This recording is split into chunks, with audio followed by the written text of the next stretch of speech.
La suite et la fin de notre feuilleton cette semaine. Nous vous avons ouvert les portes des musées parmi les plus insolites de France à Rochefort. Un musée fait le bonheur des amateurs de vieilles boutiques. Fondé en 1990 par un couple de passionnés, il présente des commerces comme ils existaient dans les années 1920, uniquement avec des objets d'époque. Jules Boudier, Noé Salem.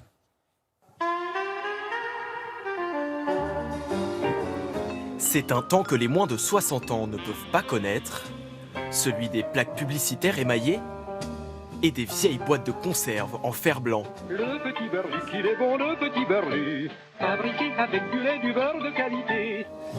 Le musée des commerces d'autrefois, c'est une quinzaine de boutiques anciennes, entièrement reconstituées, avec des pièces d'origine. Sébastien Bourbigo est le gardien des lieux, propriétaire du musée depuis 10 ans. Il connaît l'histoire de chaque objet et certains valent de l'or. C'est un prototype de publicité pour la Chicorée et Leroux qui a été acheté sur le salon de la BD d'Angoulême dans les années 80. Et le prototype n'a jamais été fabriqué et en fait n'a jamais été diffusé dans les commerces. Donc les tintinophiles qui passent dans le musée nous expliquent qu'ils ne l'ont jamais vu et que donc par conséquent il est très probablement unique. Donnez donc à vos petits Un passage à la pharmacie, puis chez le chapelier et l'atelier du photographe. On voit bien toute la miniaturisation qui a été effectuée, puisque autrefois, on avait besoin de ces appareils pour développer les clichés, alors que maintenant, on est sur du smartphone et de l'instantané diffusé sur les réseaux sociaux. Donc c'est vrai qu'on explique ça aux enfants, ils sont complètement ébahis. L'an dernier, le musée a accueilli 25 000 curieux venus découvrir une autre époque ou tout simplement réveiller d'anciens souvenirs. C'est vrai que ça nous rappelle un petit peu nos grands-parents. Donc tout ce qu'on voit est vraiment magnifique. On voit le fauteuil du dentiste avec le crachoir à côté. Je n'irais pas chez le dentiste si c'était ça.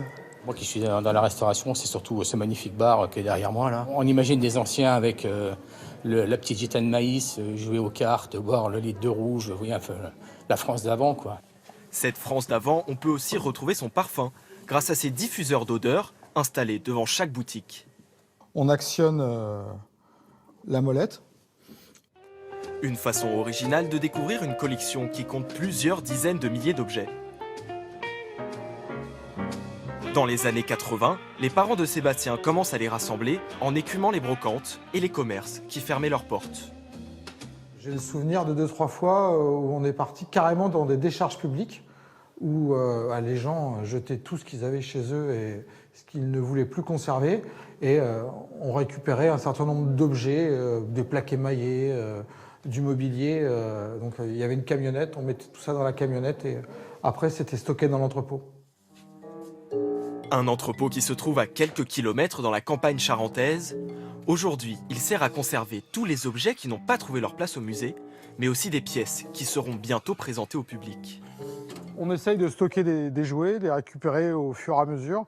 Et puis quand on en aura suffisamment, c'est de reconstituer un magasin de jouets anciens au sein du musée.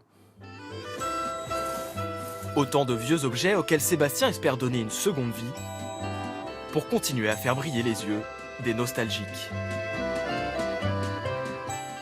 Voilà, c'est la fin de cette édition. Merci de l'avoir suivi. Tout de suite, le journal météo d'Anaïs Baïdemir. À 16h, le président de la République répondra en direct aux questions des journalistes du média en ligne Brut et du public. Cet entretien est à suivre sur Brut ainsi que sur France Info, le canal 27. 18h40, n'oubliez pas, lancement de la 34e édition du Téléthon. 30 heures de direct à suivre sur nos antennes et ce numéro, le 36-37, 20h tout le week-end. Laurent Delahousse vous tiendra compagnie. Nous, on se quitte en images avec ces premiers flocons de neige qui sont tombés tôt ce matin en Normandie. Lundi, Jean-Baptiste Marteau vous attendra à 13h. Bon week-end.